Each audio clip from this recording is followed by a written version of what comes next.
This is Bob Oliphant from the Westford Historical Society and Museum, bringing you episode 52 of season 4 of the Westford Wardsman podcast. The Westford Wardsman newspaper was part of Turner's Public Spirit, a weekly newspaper in Ayer a century ago. In this episode, we'll be reading the Wardsman for the week ending Saturday, December 30th, 1911, and I'll elaborate on what was happening in Westford that week.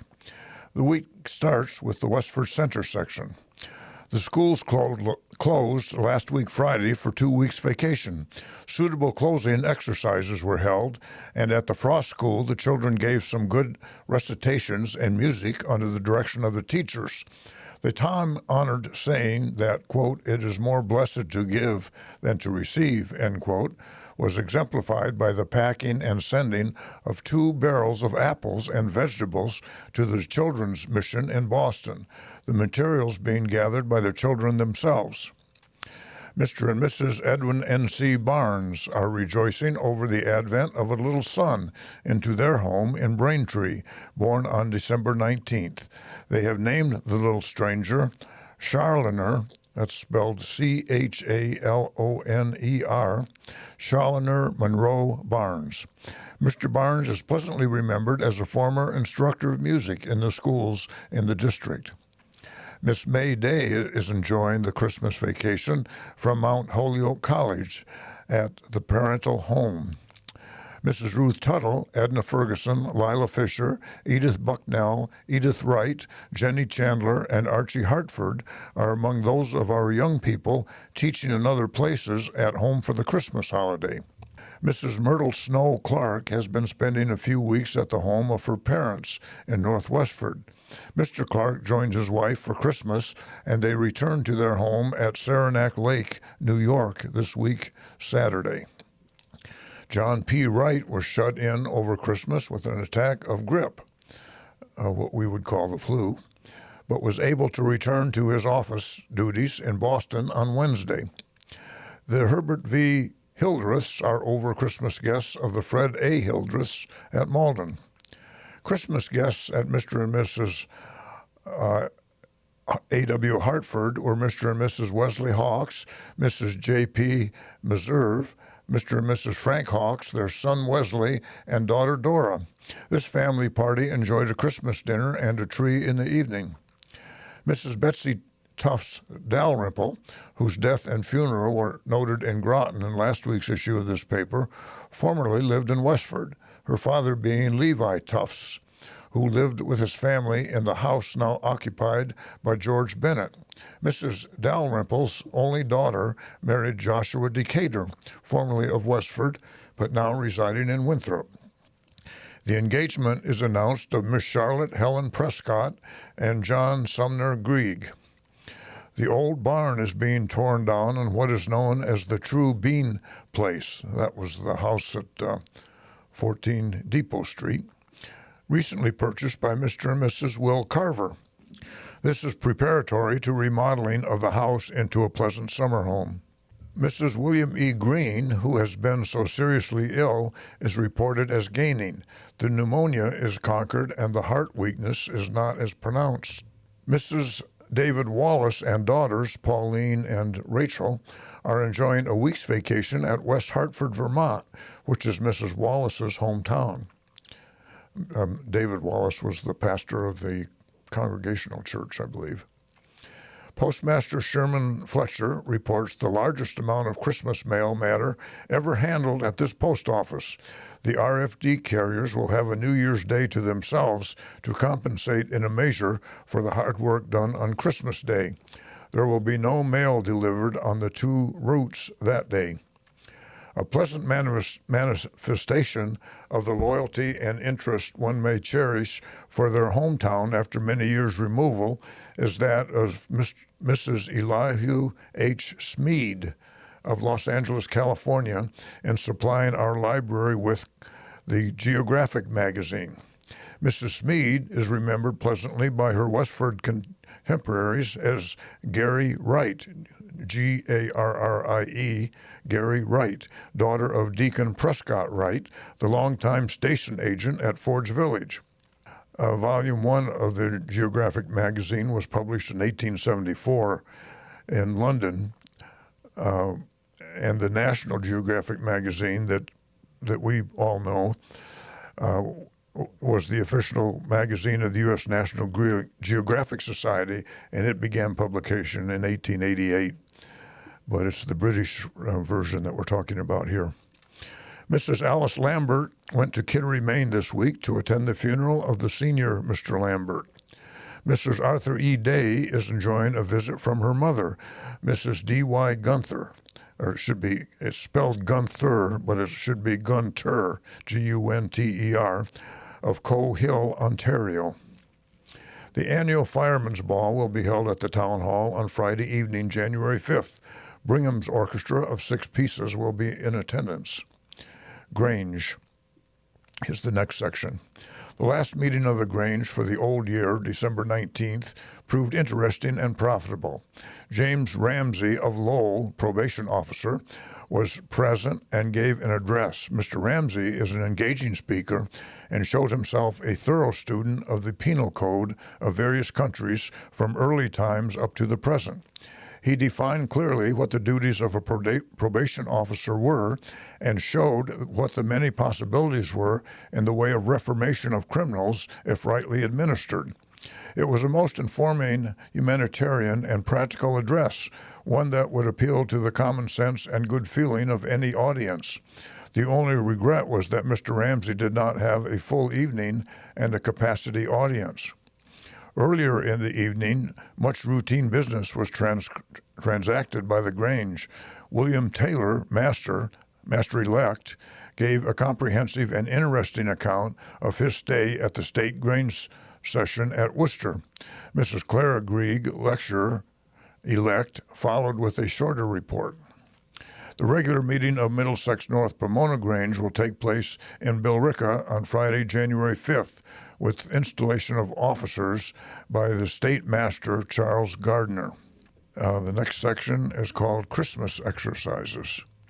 The Christmas tree and concert by the Sunday School of the Congregational Church took place on Saturday evening and was well attended by interested parents and friends.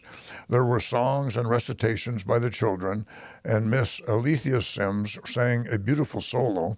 Miss Edith Wright, who has such capable faculty in this direction, accompanied the children at the piano and directed them. The vestry was trimmed with evergreen, and the Christmas tree presented a most attractive appearance. Santa Claus was in attendance and distributed the gifts, accompanied with much felicitous comment in a voice that quite resembled William Pollock's. Mrs. Ida Gould had charge of trimming the tree and arranging the gifts. Not the least among the presents was a substantial sum of money to the faithful pastor and his wife. Earlier in the evening, supper was served to the children upstairs in charge of Mrs. Wallace, the pastor's wife. The Christmas Sunday services at this church were largely attended with good singing and a sermon. A full choir of 15 voices with solo parts by Edson Boynton, Miss Edna Ferguson, and Miss Althea Sims added much to the service. In the evening, some of the music and recitations that were used the previous evening that were particularly suitable were repeated, and Mr. Wallace read Henry Van Dyke's beautiful story, published in 1896, of, quote, The Other Wise Man.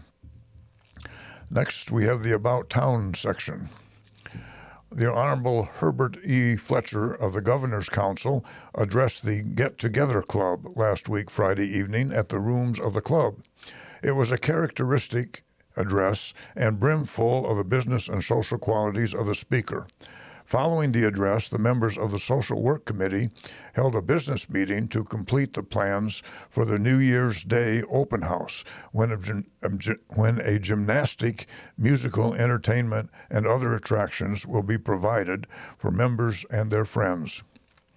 The West Chelmsford Debating Society, recently reorganized, held its first debate on Tuesday evening in Historic Hall, West Chelmsford. The subject for discussion was resolved that the farmer is more valuable to the community than the manufacturer. Westford Station was again visited by thieves on Wednesday evening, but they did not secure very much of a haul. Miss Luana Decatur was home from teaching and spending the holidays at the old homestead on the Lowell Road, 54 Lowell Road, I believe. At the last meeting of the Grange, it was voted to invite Middlesex North to hold a Farmers' Institute in town this winter at the earliest open opportunity. The homestead residence of Miss Ella Wright on the Lowell Road at Brookside has recently been connected on the farmers' telephone line. Her aged aunt, Miss Sarah Richardson, now 93, is still smiling at old age. Andrew G. Anderson is having lumber sawed to repair his barn on the Lowell Road. This barn was at one time part of the farm buildings of the Levi T. Fletcher Place and was moved to its present location by William H. Decatur. Charles E. Walker lost a horse on Wednesday from inability to rise and remain risen. It had been his farm horse for many years. Business at the stone quarry of Honorable Herbert E. Fletcher on Oak Hill is beginning to close in for the winter. Nearly half the help have already left. The season has been long delayed into the lap of winter, or what is naturally the lap of winter, but the warm weather has kept it thawed out. The next section is called Horse Thieves About. Horse thieves are again looking over the territory of South Westford for bargains. This is the same territory that yielded such good returns about a year ago. Last Saturday evening, they visited the barn of Alvin Blaisdell on the South Chelmsford Road. About a year ago, Mr. Blaisdell had a horse stolen, which was never recovered. Since then, he has had an electric alarm installed in the barn connecting the house. At 12 o'clock Saturday night, the alarm sounded, and Mr. Blaisdell and his sons went to the barn and found the doors open, but the thieves had been frightened away. The selectmen were notified and all investigating the case and warning the farmers to beware how they entertain, quote, strangers unawares, end quote, under the disguise of buying farm produce and possibly looking the lay of the barn over. The term strangers unawares that they put in quotes here is a reference to Hebrews chapter 13, number 2. Be not forgetful to entertain strangers, for thereby some have entertained angels unawares. Most of the horses stolen a year ago were traced in the direction of Billerica, but apparently not recovered. Next section is the Fortnightly Club. The Fortnightly Club has all the qualities that belong to the best and observed Christmas with all the enthusiasm of larger gatherings with tree, presents, and literary exercises the evening of Friday, December 22nd. The Fortnightly Club has done much for the literary and social life of North Westford. It has developed a willingness on the part of the individual to contribute to the extent of his or her talents towards the entertainment of the club. Next paragraph is on Christmas tree exercises. Christmas tree exercises were held in the vestry of the Unitarian Church on Saturday evening. An interesting program and an interested audience made the evening one of cheer. The program was mostly tableau and music. An exceptionally good number was the Snowman. Reverend Lyman Weeks read The Night Before Christmas, piano duet, Miss Julia Fletcher and Miss Hazel Hartford. Tableau, Pyramid of Roses, song, Holy City, Morton Seavey, recitation, Gordon Seavey, song, Anna Sears, tableau, choir singers, recitation, Snowman, Oscar Sears. Harold Hildreth impersonated Santa Claus with the usual goodwill remembrances. The evening was up to the character of the old First Parish Church. The next section is the Forge Village section. Christmas Day this year was certainly a prize weather day. It seemed as if spring had awakened to help rejoice and had come on wings to bring better feeling of peace on earth, goodwill to mankind. One of the residents of the town stated that for 18 or 20 years, such a warm, spring-like day had not been known on December 25th. Some of the visitors formed a ball team and played a most interesting game of baseball on the Diamond in Cameron Park, and it was thoroughly enjoyed by all, players and witnesses alike. Many of the players were seen in shirt sleeves and hatless. The heat from the sun was so great. The mills of the Abbott Worsted Company resumed operation on Tuesday morning after the holiday. Cameron School is closed for the 2 weeks vacation. The Feast of Christmas was very appropriately observed at St. Andrew's Mission this year. At 9:30 o'clock on Monday morning, communion services were held, after which the Christmas service was sung. The pastor, Reverend A. L. Bumpus, officiated and preached a very appropriate sermon on the day. The church interior was decorated with laurel, evergreen, and holly, and many fragrant flowers helped to make it very attractive. Many from this village attended the Christmas services held at St. Catherine's Church, West Graniteville, on Christmas night. The next section is titled Christmas.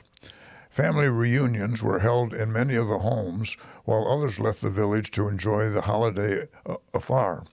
As is the usual custom, Christmas was ushered in by the singing of carols at midnight. Mr. and Mrs. William Burnett, following their custom of many years, held a reunion at their home on Pleasant Street. And there's a list of those who attended. Also, several paragraphs of people who had guests for Christmas. Next is the Graniteville section, a short section this year, or this week. Mr. and Mrs. Fred Saunders and daughter Doris of Nashua, New Hampshire, were Christmas guests of Mr. and Mrs. Joseph Wall. Mrs. Catherine Sullivan, with her son and daughter, spent Christmas with relatives in Saxonville. Next paragraph is called Christmas Exercises. The regular program of Christmas tree exercises was held in the Sergeant School here as announced, but on last week Friday afternoon, the different teachers gave their scholars a little treat, and in return, the children presented some little gifts to their teacher. The whole affair, though very informal, proved to be very enjoyable to all, and judging from the smiling faces of the teachers and the laughter of the children, it was difficult to distinguish who was really getting the most enjoyment out of it. Suffice to say that all had a merry time. The next couple of paragraphs are titled Largely Attended. The members of Court Graniteville F of A held a largely attended and interesting meeting in their rooms last week, Thursday night. Much business of importance was transacted, and under the head of new business, the following officers were duly elected for the ensuing year. F.G. Sullivan, C.R., I think that's Chief Ranger. M. Edward Riney, S.C.R., Second Chief Ranger. P. Henry Hetherington, Treasurer. John Spinner, Financial Secretary. Albert R. Wall, Recording Secretary. Charge E. Dudevor, S.W., not sure what that stands for. Edward Defoe, J.W. Edward Spinner, S.B. William Buckingham, J.B. Thomas E. Denio, Trustee. John Boyd, Lecturer. Dr. W.H. Sherman of Graniteville, Physician. And then there's another section on Christmas tree exercises for a different location. The usual Christmas tree exercises were held in St. Catherine's Church last week, Friday evening, and in spite of the inclement weather, a large number were present. This affair was given under the direction of the Sunday school teachers, and great praise is due to them for their untiring efforts in carrying everything out so successfully. The committee were aided in a great measure by the generosity of the Abbott Worsted Company, who sent a substantial check to buy gifts for the children. This kindly act was greatly appreciated by all. It certainly was a great night for the children, and they enjoyed themselves immensely. Owing to illness, the pastor, Reverend E.T. Schofield, was represented by his curate, Reverend M.E. Doherty, who extended the season's greetings, thanking all in Reverend Schofield's name for the fine entertainment provided, and the Sunday school teachers in particular for their patience and zeal in preparing the children for the happy event. Reverend Mr. Doherty also gave a very instructive talk on, quote, the birth of the Savior, end quote, and gave a clear, concise explanation of the true meaning of Christmas. Next, we have a death. Mrs. Bridget Healy, maiden name Norton, widow of the late James Healy, died early Christmas morning on the 82nd anniversary of her birth. Actually, according to the vital records, it was the day after her birthday. Mrs. Healy had been ill for several days, all of which she bore with great patience and Christian fortitude until the end came, peacefully and quietly, at the home of her son, H.J. Healy. Her death had been expected, and all her children were at her bedside when the dread summons came. She leaves to mourn her loss 5 sons and 2 daughters. Mrs. Healy was one of the oldest residents of this village, and her death removes one more of that old familiar group who were prominent in the affairs of the village a quarter of a century ago. And finally, the last paragraph is entitled "A Fine Program." The usual Christmas tree exercises for the children of the ME, Methodist Episcopal Church, was held in the church vestry on last Saturday evening, commencing at 7:30 o'clock. An unusually fine program had been prepared, and all did finely in their respective parts. Elvin Nelson had general charge of the program and also represented Santa Claus in a very able manner. The interior of the church was beautifully decorated for the occasion, and the large Christmas tree, tastefully arranged with presents of all kinds, added greatly to the beauty of the scene. The whole affair was very enjoyable. That's the news in Westford for the week ending December 30th, 1911, and for the end of the year 1911. Thank you for listening, and thanks to Ryan Cousins of WestfordCAT for providing technical support. You can find transcriptions and podcasts from the Wardsman at our website at museum.westford.org, or visit the Historical Society's Facebook page for more Westford news from days gone by. This is Bob Oliphant, and I hope you will join us for next week's Westford Wardsman podcast. Thank you.